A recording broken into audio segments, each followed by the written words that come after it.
اور خدا نے بنی اسرائیل پر نظر کی اور ان کے حال کو معلوم کیا. تو اس ریفرنس سے ہم سیکھتے ہیں کہ جب انہوں نے خدا کی حضور میں کراہا، آہ بری، فریاد کی، ہم کہہ سکتے ہیں انہوں نے پکارا، تو خدا نے بھی انہیں یاد کیا. آمین. تو ہمیں اپنا کام کرنا ہے، تب خدا بھی جو ہے وہ ہمارے لیے بڑے کام کرے گا. اگر ہمارے پاس ٹائم لیمٹ ہے، لیکن ہم یہ دیکھتے ہیں کہ بائبل مقدس میں بے مثال ایسے لوگ ہیں جنہوں نے خداوند کو پکارا اور خداوند نے ان کی زندگی میں کام کیا. میں آپ کے ساتھ صرف چند مثالیں شیئر کرنا چاہتی ہوں. نئے اہتمام میں سے خداوند یسوع مسیح کی خدمت میں ہمیں بہت سے ایسے لوگ ملتے ہیں جنہوں نے پکارا اور خداوند نے ان کے لیے عجیب اور بڑے بڑے کام کیے. میرے ساتھ آپ دیکھ سکتے ہیں مرکز کی انجیل ہے، اس کا 10واں باب ہے، اس کی 46ویں آیت سے لے کے 52 آیت تک. ہم وقت کی نزاکت سے اس کو پورا نہیں پڑھیں گے، جو ہم سیکھنا چاہتے ہیں وہ ہم اس آیت کی طرف ہم جائیں گے. یہاں پہ یہ میں مختصراً بیان کرتی جاؤں. ایک شخص کا ذکر ہے جس کا نام ہے برتمائی. وہ تمائی کا بیٹا تھا اور وہ راہ کے کنارے، یہ روح کی راہ کے کنارے پر بیٹھ کر بھیک مانگا کرتا تھا. لیکن جیسے ہی اسے پتہ چلا کہ یسوع مسیح آ رہے ہیں تو وہ چلایا. بائبل مقدس میں بتاتی ہے کہ وہ چلایا، اور بڑی خوبصورت بات اس نے کی. یہ میرے ساتھ آپ دیکھیے گا 47ویں آیت میں لکھا ہے، یہ سن کر کہ یسوع ناصری ہے چلا چلا کر کہنے لگا. پکارنا ذرا چلو آہستہ ہوتا ہے، لیکن چلانا جو ہے اس سے بھی زیادہ ہم جانتے ہیں کہ بلند آواز کے ساتھ ہم پکارتے ہیں. تو وہ چلا چلا کر کہنے لگا، اے ابن داؤد، اے یسوع مجھ پر رحم کر.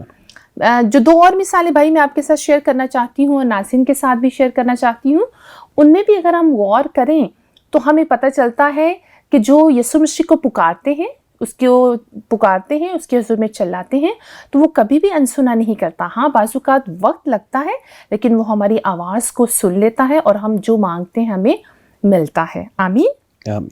اور یہاں پہ لکھا ہے 47ویں آیت میں کہ اے ابن داؤد، اے یسوع مجھ پر رحم کر. میں آپ کو بتاتی چلوں، جو 2 اور مثالیں میں آپ سے شیئر کرنا چاہ رہی ہوں وہ 2 اندھوں کی ہے، جو کہ جن کا ذکر متی کی انجیل میں ہمیں ملتا ہے 9ویں باب میں. اور متی کی انجیل ہی میں 15ویں باب میں کنانی عورت کا ذکر ملتا ہے. وہ ہم سب کو معلوم ہے کہ وہ کیسے اپنی بیٹی کے لیے چلائی اور خداوند نے اس کی فریاد سنی. ان تینوں کا جب میں موازنہ کر رہی تھی، میں اسٹڈی کر رہی تھی، تو میں دیکھ رہی تھی کہ ان تینوں کی ایک ہی پکار تھی.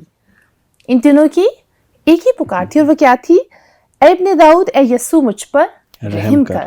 تو آج جیسے ہم دنیا کے حالات بھی دیکھ رہے ہیں، بہت کچھ ہو رہا ہے اور ہم کنفیوز ہو جاتے ہیں کہ ہمارا مستقبل کیا ہوگا، ہم کیسے لائف کو جئیں گے. تو ہمیں پریشان ہونے کی ضرورت نہیں ہے. ہمیں صرف ایک کام کرنا ہے. جیسی بھی صورتحال ہے، مہنگائی ہے، مسائل ہیں، آزمائشیں ہیں، بچے اچھے طور سے ہمارے کنٹرول میں نہیں ہیں، شادی کا ایشو ہے، کچھ بھی ہے، ہمیں سیکھنا ہے کہ ہمیں ان کا. آپ دیکھیں برتمائی کا پرابلم کیا تھا کہ وہ اندھا تھا. اور 2 اور مثال جو میں آپ کو کہہ رہی ہوں، متی کی انجیل 9ویں باب میں 2 اندھوں کا ذکر ہے، وہ بھی بینائی کا ایشو تھا. لیکن کنانی عورت جو تھی اس کا ایشو کیا تھا کہ اس کی بیٹی کو بدور ستاتی تھی. لیکن تینوں نے ایک کام کیا ہے، وہ پکارے اور چلائے. آپ میرے ساتھ دیکھ سکتے ہیں کیونکہ ہم اس کو اسٹڈی بھی کر سکتے ہیں ساتھ میں. آپ میرے ساتھ دیکھیے گا متی کی انجیل ہے اور اس کا 9واں باب ہے. متی کی انجیل 9واں باب، اس کی 27ویں آیت ہے. لکھا ہے یہاں پر، جب یسوع وہاں سے آگے بڑھا تو 2 اندھے اس کے پیچھے یہ پکارتے ہوئے چلے کہ اے ابن داؤد ہم پر رحم کر. دیکھ لیں ان کی بھی دعا جو ہے، ان کا بھی جو پکارنا ہے وہ کیا ہے؟ رحم کے لیے وہ پکار رہے ہیں کہ خداوند ہم پر کیا کر؟ رحم کر. اور دوسرا سٹیپ جو میں نے سیکھا وہ یہ تھا کہ خداوند یسوع مسیح نے ان کو یہ نہیں کہا کہ میں تیری سنوں گا نہیں، لیکن انہیں تھوڑا ویٹ کروایا. دیکھیں اگر مرکز کی انجیل میں دیکھیں تو وہاں پہ لکھا ہے ملتا ہے کہ لوگ جو تھے 48 آیت میں لکھا ہے ملتا ہے، بہتوں نے اسے ڈانٹا کہ چپ رہے، مگر وہ اور بھی زیادہ چلایا کہ ابن داؤد مجھ پر رحم کر. یسوع نے کھڑے ہو کر کہا اسے بلاؤ. بس انہوں نے اس اندھے کو یہ کہہ کر بلایا کہ خاطر جمع رکھ، اٹھ وہ تجھے بلاتا ہے. یہاں پہ اس کو چلانے میں ٹائم لگا، لیکن یسوع مسیح نے اس کی سنی، یسوع مسیح نے اس کو بلایا. تو جب ہم بھی میری عزیز بہن بھائیوں خداوند کو پکارتے ہیں تو ہمت نہ ہاریں، کیونکہ اگر ہم ہمت نہیں ہاریں گے تو ہم وقت پر اپنی دعا کا جواب جو ہے وہ حاصل کریں گے. ہاللیلویہ. ہاللیلویہ. ہم دیکھتے ہیں کہ اس کے بعد جب انہوں نے پکارا تو ان کو ان کی دعا کا جواب جو ہے وہ مل گیا. کنانی عورت کا بھی میں آپ سے ذکر کر رہی تھی, اس کا بھی دیکھ لیتے ہیں. وہ 15ویں باب میں ہم ان کا ذکر ملتا ہے, کنانی عورت کا. متی کی انجیل اس کا 15واں باب ہے. یہاں پہ بھی سیم وہ بھی یہی دعا کر رہی ہے. 22ویں آیت میں دیکھیں لکھا ہے, دیکھو ایک کنانی عورت ان سرحدوں سے نکلی اور پکار کر کہنے لگی کہ اے خداوند ابن داؤد مجھ پر رحم کر. اس کی بھی پکار. بھائی ہم سیکھ سکتے ہیں ان 3 مثالوں سے. ان تینوں کو یہ تو کلیئر تھا کہ آنے والا منجی, آنے والا خداوند ابن داؤد, انہیں پتا تھا کہ ابن داؤد یہی ہے جو ہمیں نجات دے سکتا ہے, یہی ہے جو ہماری بیماری میں ہمیں جو ہے وہ شفا دے سکتا ہے.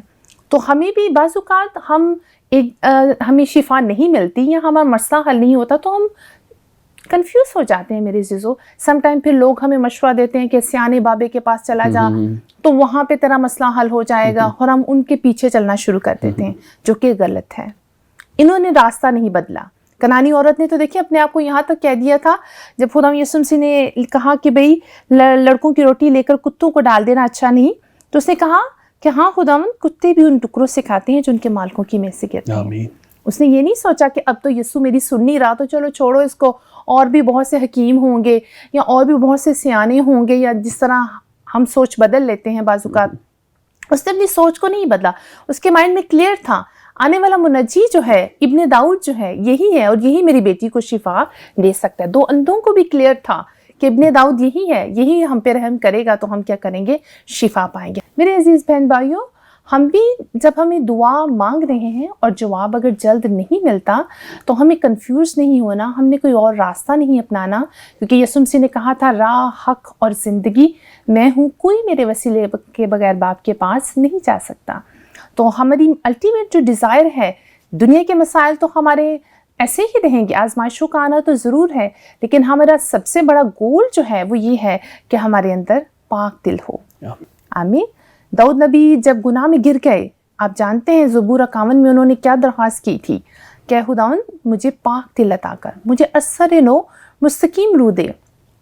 تو میں یہی کہنا چاہتی ہوں آج کے آپ کے اس پلیٹ فارم سے, آپ جس بھی مسائل میں ہیں, مشکل میں ہیں, پریشانی میں ہیں, گھبرائیے نہیں, یسوع کا دامن پکڑے رکھیے, خداوند آپ کو برکت دے گا.